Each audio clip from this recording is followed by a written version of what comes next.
दूर गांव में एक घना हरा भरा जंगल था। उसी जंगल में एक मोर और एक चिड़िया रहते थे। दोनों अच्छे दोस्त थे। एक दिन जब मोर और चिड़िया पेड़ों के नीचे टहल रहे थे, उनकी नजर जमीन पर पड़े दो चमकते हुए मोतियों पर पड़ी। एक मोती लाल था और दूसरा हरा। चिड़िया ने कहा, ये तो कितने सुंदर हैं। मैं लाल वाला मोती लूंगी, अपने घोंसले को सजाऊंगी। ऐसा कहकर चिड़िया लाल मोती उठा लेती है और अपने घोंसले की ओर उड़ जाती है। मोर चिड़िया को जाते हुए देखता रहा। उसने हरा मोती उठाया और सोचा, अगर मैं चिड़िया का मोती ले लूं तो मेरे पास दो हो जाएंगे। पर फिर मोर ने हरा मोती वहीं छोड़ दिया और चिड़िया का मोती लेने का फैसला किया।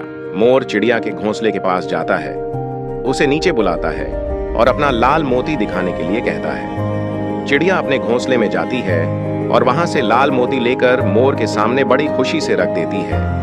तभी मोर वो लाल मोती लेकर उड़ जाता है। चिड़िया उसे रोकने की कोशिश करती है पर उसे रोक नहीं पाती। मोर की इस हरकत पर चिड़िया को बहुत गुस्सा आता है। मोर चिड़िया का मोती लेकर पीपल के पेड़ पर बैठ जाता है। चिड़िया उसी पीपल के पेड़ के पास आती है, उसे सारी बात बताती है और मोर को अपने पेड़ से हटाने की बात करती है। पर पेड़ मना कर देता है, ये कहकर कि मुझे तुम्हारे मोती से क्या लेना देना। ये सुनकर चिड़िया बहुत दुखी हो जाती है। तभी उसे कुछ आवाज आती है।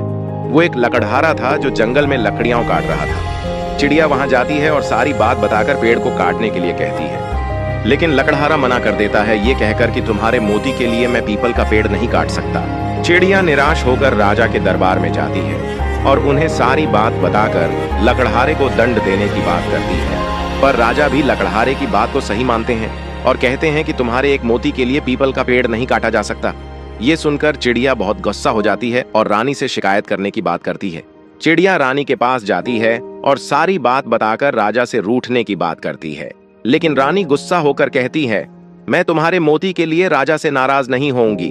फिर चिड़िया रानी को सबक सिखाने के लिए अपने दोस्त चूहे के पास जाती है और उससे रानी के कपड़े कुतरा देने को कहती है, लेकिन चूहा मना कर देता है।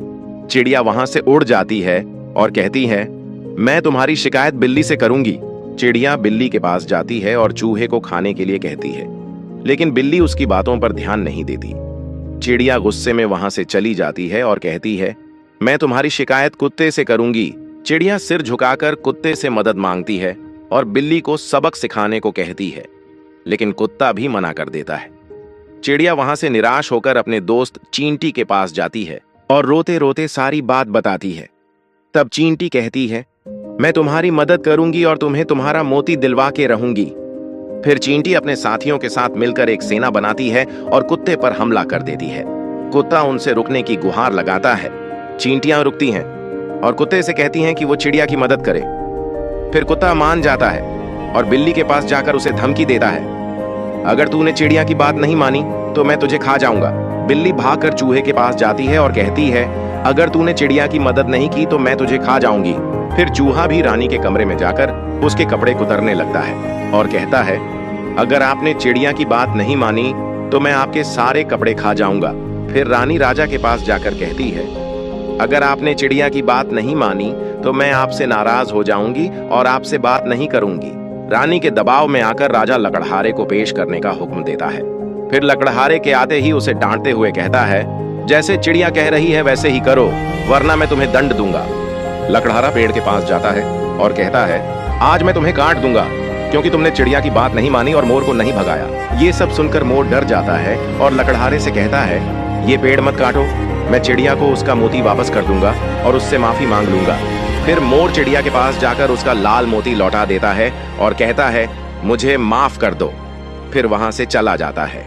चिड़िया वही लाल मोती अपनी दोस्त चींटी को दिखाती है और कहती है, ये रहा मेरा मोती, तुम्हारा बहुत बहुत धन्यवाद।